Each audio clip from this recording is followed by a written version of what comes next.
The air was thick with silence. The kind that weighed on the chest, pressing against the ribs like an invisible force. The village had gathered in solemn stillness, their faces impassive, their voices swallowed by the gravity of the moment. The only sound that punctuated the silence was the hollow thud of dirt hitting wood as James's coffin was lowered into the earth. Mary stood motionless, her face an unreadable mask of grief. She clutched the child in her arms, pressing him close as though shielding him from the sorrow that bled into the air. Beside her, Daniel stood, a silent pillar of presence, his gaze fixed on the wooden box disappearing beneath the soil. A few feet away, David stood apart from them, his hands clenched into fists at his sides. His expression was unreadable, but his eyes burned with something deeper than grief. Something raw. Something unresolved. As the final handfuls of earth were cast upon the coffin, David's voice, steady and unyielding, cut through the stillness. They say a man's choices shape his fate. My father made his, and it destroyed us all. A ripple of whispers moved through the gathered mourners. The truth had been spoken. The dead could not defend themselves, and James would be buried with his sins, his regrets, his failures. Mary exhaled sharply, her grip tightening around the boy in her arms. Daniel remained silent, as always. David turned on his heel and walked away from the grave without looking back.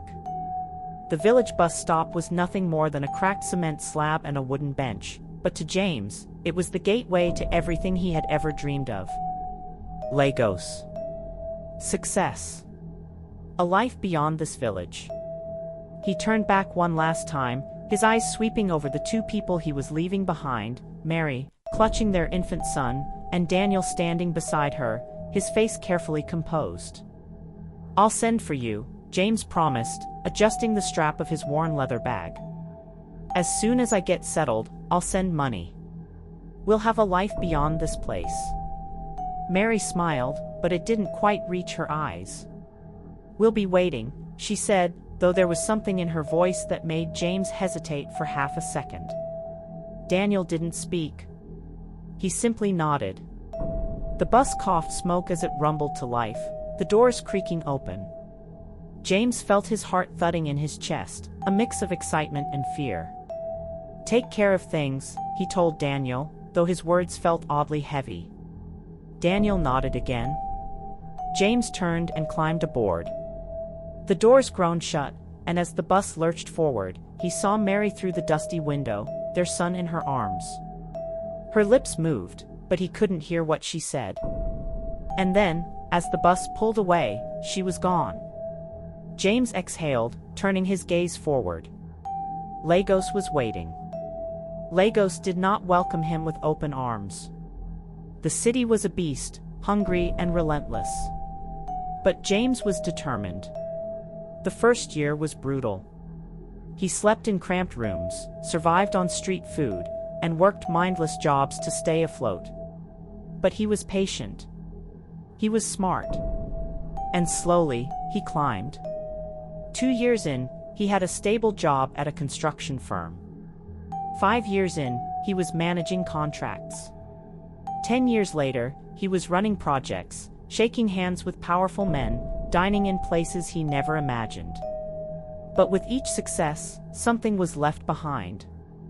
The calls home grew infrequent. Then sporadic. Then rare.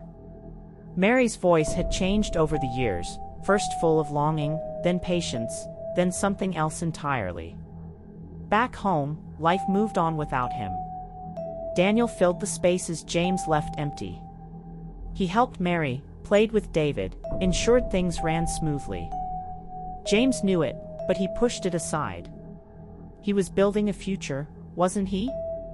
This was for them, wasn't it? Then, one night, loneliness and alcohol led him to a mistake. A woman from the office. A night he barely remembered. A mistake he buried. And life continued. The grave was covered now. The last rites had been performed. The villagers had begun to disperse, their murmurs trailing into the air like whispers of ghosts. David had not moved. Daniel turned to leave, but David's voice stopped him in his tracks. "You're not my father. So stop pretending." The words hung between them like an open wound. Mary stiffened beside Daniel. The child in her arms stirred but did not wake. Daniel exhaled slowly. He turned to face David, but he did not speak. David's jaw clenched. "You think I don't know? I know how you looked after us. I know how you stayed when he didn't. But that doesn't make you my father." A flicker of something passed through Daniel's eyes. Regret? Pain? Acceptance? Mary placed a hand on David's arm. "Not here," she said softly. David shook her off and took a step closer to Daniel. "He left. He left us. And you," his voice broke for a moment, but he forced himself to continue. "You took his place. But don't think for a second that I will ever see you as anything other than a reminder of his absence." Daniel's expression did not change. He did not argue. He did not try to defend himself. Instead, he simply nodded. And then he turned and walked away. David remained, staring at the grave of the man who had abandoned him in life and left him with nothing in death. Mary sighed, shifting the child in her arms. "He tried, David." David's laughter was hollow. "Yeah? Well, he should have tried harder." And then, just like his father before him, David turned and walked away. Mary's illness came like a whisper, a slow, creeping thing that took root before anyone noticed. It started as mere fatigue. Then came the coughing fits, subtle but persistent. The weight loss followed, leaving her once strong frame frail and ghostly. The village healer had tried herbs, prayers, remedies passed down through generations, but nothing worked. The sickness had dug its claws into her, and it was not letting go. Daniel watched helplessly as Mary grew weaker by the day. He sent word to James, first through letters that went unanswered. Then, desperate, he used his meager earnings to make a phone call to Lagos, only to hear an unfamiliar secretary inform him that James was busy. The weight of that single word crushed something inside him. James was too busy to hear his wife's weakening voice. Too busy to know that David had stopped asking when his father would come home. Too busy to care that the woman he had once promised a better life was now wilting away like an unwatered flower. David, now a teenager, had watched it all with quiet fury. His mother's once radiant smile had dulled. The warmth in her eyes had been replaced by resignation. He knew his father was out there, living a comfortable life, untouched by the suffering in their home. And yet, he did not return. One night, as Mary lay coughing in bed, Daniel sat beside her, dabbing a damp cloth over her burning forehead. David stood in the doorway, his fists clenched at his sides. "He's not coming, is he?" Daniel sighed, rubbing a weary hand over his face. "We can't wait for him, David." David's jaw tightened. He didn't cry, not anymore. Tears were for boys who still believed in happy endings. He was done waiting. He was done hoping. "Then we don't need him." And with those words, the last shred of love David had for his father withered away. James stepped out of the car and into a world that no longer felt like home. The village air was thick with humidity, carrying whispers of voices he had long since silenced in his memory. He had spent years climbing to the top, becoming the kind of man he had once dreamed of being. But now, standing on the soil he had abandoned, he felt like a trespasser in his own past. The house was smaller than he remembered. Time had worn it down, much like the people who lived inside it. He barely recognized it. Daniel was the first to greet him. Not with anger. Not with warmth. Just quiet acknowledgement. "She's inside," Daniel said, his voice devoid of emotion.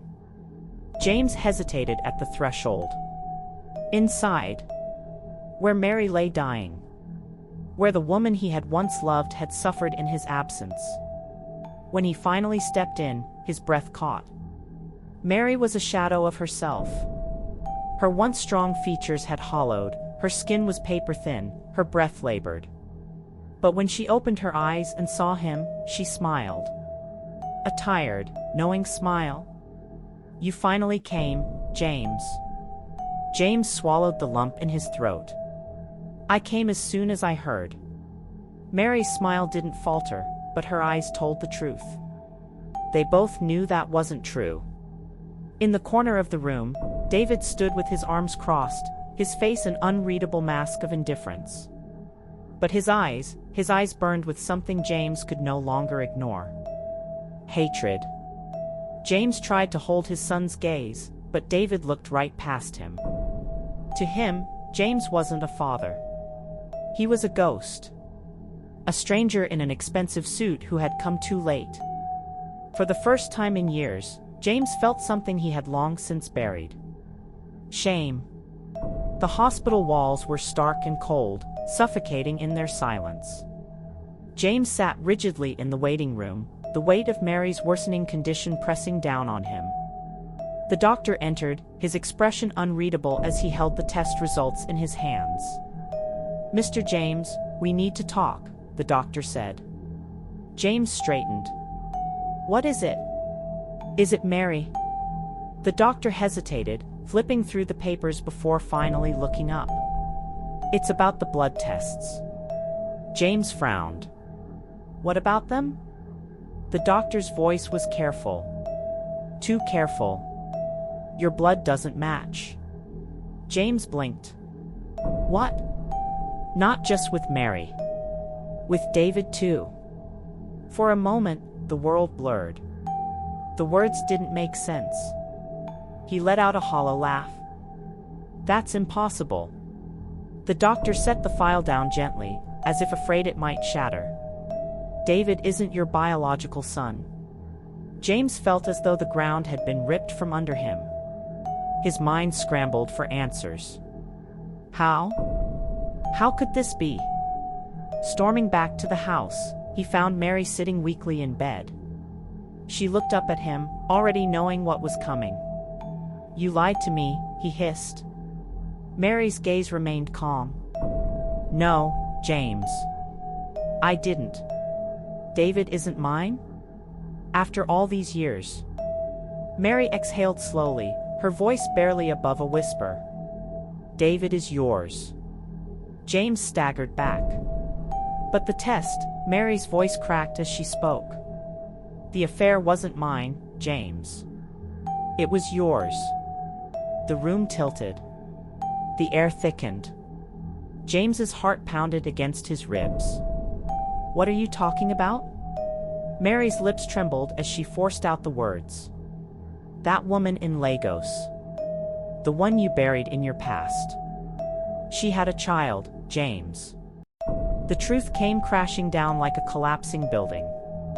The boy Mary had been holding at the funeral, the child he had barely acknowledged? That was his son. And the boy he had abandoned, neglected, cast aside? That was another man's child. His own infidelity had rewritten his fate.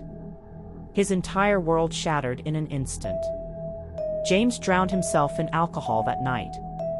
He drank until the walls blurred, until the memories clawed at his mind like vengeful ghosts. The weight of his choices pressed down on him, suffocating him. Mary had forgiven him. But he could not forgive himself. He had lost everything. The son he had abandoned. The son he had unknowingly fathered. The woman who had once waited for him, hoping he would choose her over his ambition. One stormy night, James got behind the wheel of his car. The rain poured in torrents, turning the roads into rivers of darkness. His vision swam. His hands were unsteady. He drove fast, too fast. The crash was not a mistake. Not an accident. It was an inevitability. When they found him, the wreckage was twisted metal and shattered glass. His body broken, lifeless. The man who had spent his life chasing success had finally met the one thing he could not outrun. His fate. At the funeral, As the last shovel of dirt covered his grave, the village whispered of the choices he had made, the life he had lost, and the family he had forsaken. David did not cry. Mary did not speak. Daniel placed a comforting hand on her shoulder. And as David turned his back on the grave, walking away without looking back, one truth remained: James had chosen success over family. And he had paid the ultimate price. The funeral had ended, but the echoes of James's choices lingered in the heavy air. The village had dispersed, whispers floating like ghosts among the trees. Yet, for those left behind, the weight of the past still clung to them like damp cloth. David stood at the edge of the grave, his hands clenched into fists. He had thought this moment would bring closure, but instead, it left a hollow space in his chest. His father, the man he had despised, was gone. And with him, the hope of any reconciliation. The wind howled through the cemetery, carrying with it the murmurs of the villagers who had gathered, not in grief, but in curiosity. James had been a man of contradictions, once loved, later abandoned, and now mourned in death by those who had long since given up on him. Mary sat on a wooden bench, staring at the freshly turned earth. Her body was weak, but the pain of loss was stronger than any sickness. James had wronged her in ways too deep to be spoken, but once, a long time ago, she had loved him. That love had withered, but it had never truly died. It had only transformed into something else, a quiet, aching sorrow. Daniel watched over them both, his presence steady as always. He had been the one to hold them together when James had left. He had been the one to carry the burdens James had abandoned. And now, in death, James had left behind a different burden, one of unfinished truths and unspoken words. As David turned away from the grave, a voice stopped him. "You can hate him all you want, but he was still your father." David didn't look back. A father is someone who stays. Mary sighed, reaching for Daniel's hand. "Let's go home." The three of them walked away, leaving the past behind, but never truly escaping its shadow. Life did not pause for grief. The village continued its daily rhythms, unbothered by the tragedy that had unfolded. But for Mary, David, and Daniel, the wounds remained raw. Mary's illness had taken its toll. The stress of James's return, the shocking revelations, and the funeral had drained what little strength she had left. Daniel insisted on caring for her, but she knew her time was slipping away. There were still things left unsaid. Secrets that weighed heavy on her heart. One evening, she called David to her bedside. The boy, no, the man she had raised sat beside her, his face hardened by life's cruelties. "I need you to listen," she said weakly. "I need you to understand." David looked at her, his eyes wary. "What is there left to say?" She reached for his hand. "I loved your father once. I truly did. And when he left, I waited. I hoped. But hope is a dangerous thing when given to the wrong person." David remained silent.